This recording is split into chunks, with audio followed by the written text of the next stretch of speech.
रामलला की जन्मभूमि पर हम इस समय मौजूद हैं और रामलला के वकील हमारे साथ जुड़ रहे हैं। रविशंकर प्रसाद जी, कितने किरदार में सर आपके बताऊं। वैसे तो हम बातचीत जरा उन बातों की भी करेंगे जो कुछ पिछले 1 साल में हुआ है। ट्रिपल तलाक आपने जिस तरीके से वो फैसला लिया था उसको 1 साल पूरा हो गया है, लेकिन पहली प्रतिक्रिया मैं आपसे इसी बात पर लेना चाहती हूं कि अब जब भूमि पूजन कुछ दिनों में यहां पर होने वाला है तो रामलला के वकील का दिल क्या कह रहा है?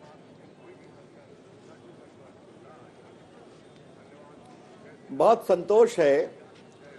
जब मैं इलाहाबाद हाईकोर्ट के निर्णय के बाद जीत कर निकला, आपके दर्शकों को मालूम होना चाहिए कि मैं इलाहाबाद हाईकोर्ट में रामलला और हिंदुओं का वकील था, क्योंकि जब मामला सुप्रीम कोर्ट में आया तो मैं देश का कानून मंत्री था तो बहस नहीं कर सकता था। लेकिन वहाँ पर जीतने के बाद मैं भी बहुत भावुक हो गया था, क्योंकि देश में एक प्रकार का वातावरण बना था कि हम लोग हारेंगे। और जितने सबूत उपलब्ध थे तो मेरे से लोग पूछते तो मैं एक ही बात कहता था कि अगर ईश्वर है और न्याय है तो निश्चित जीतेंगे, क्योंकि इतने सबूत थे। और आज मैं श्वेता जी आपके दर्शकों के लिए एक बात आपकी अनुमति से कहना चाहता हूं, क्योंकि आप रामलला की धरा से मुझसे बात कर रही हैं। सुप्रीम कोर्ट ने अपने फैसले में 3 बातें कही हैं। नंबर 1, बाबरी मस्जिद बनने के बाद भी 350 वर्षों तक मुस्लिमों के द्वारा ऐसा कोई सबूत नहीं दिया गया कि इस पर उनका एकमात्र अधिकार था, बाबरी मस्जिद के ढांचे पर। दूसरा, बाबरी मस्जिद बनने के बाद भी हिंदुओं का ये विश्वास कभी नहीं डोला कि ये राम जन्मभूमि है और यहां आकर वो राम का नमन करते थे। और तीसरी सबसे महत्वपूर्ण बात, सुप्रीम कोर्ट ने कहा है कि आर्कियोलॉजिकल एविडेंस को विस्तार से एग्जामिन करने के बाद कि बाबरी मस्जिद एक मंदिर की धरातल पर बना है। तो जो बात हम कहते थे सबूत में सुप्रीम कोर्ट के 5 जज ने कह दिया। अच्छी बात है, देश ने उसको मान लिया।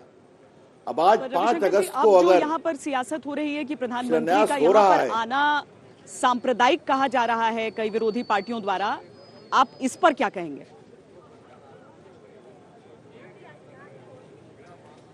देखिए श्वेता, ये कोई सियासत आज की बात है क्या? ये तो शुरू से कर रहे हैं लोग।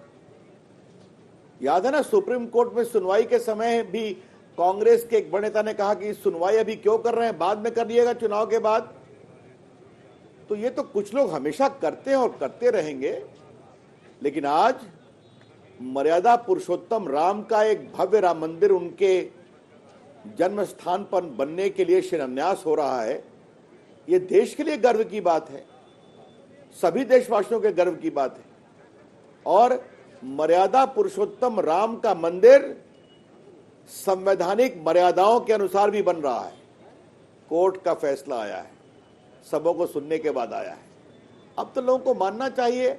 अब कुछ लोग तो विरोध करते हैं तो करने दीजिए, उनकी चिंता नहीं करनी चाहिए।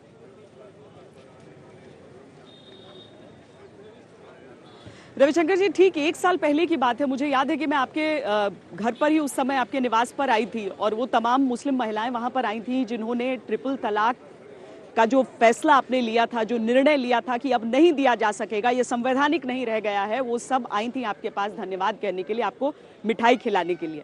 1 साल बीत गए, आपको लगता है आंकड़े न्याय कर रहे हैं उस एक फैसले से, क्योंकि उसके बाद भी तमाम ऐसी घटनाएं सामने आती रही हैं?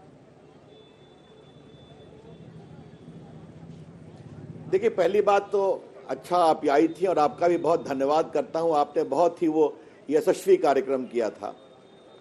लेकिन अभी आपने राजनीति की बात की, तो ये मुझे बताइए कि दुनिया के 20 इस्लामिक मुल्कों में 3 तलाक को नियंत्रित किया गया, पाकिस्तान हो, बांग्लादेश हो, अफगानिस्तान हो, मलेशिया हो, इजिप्ट हो, भारत में 70 साल क्यों लगे?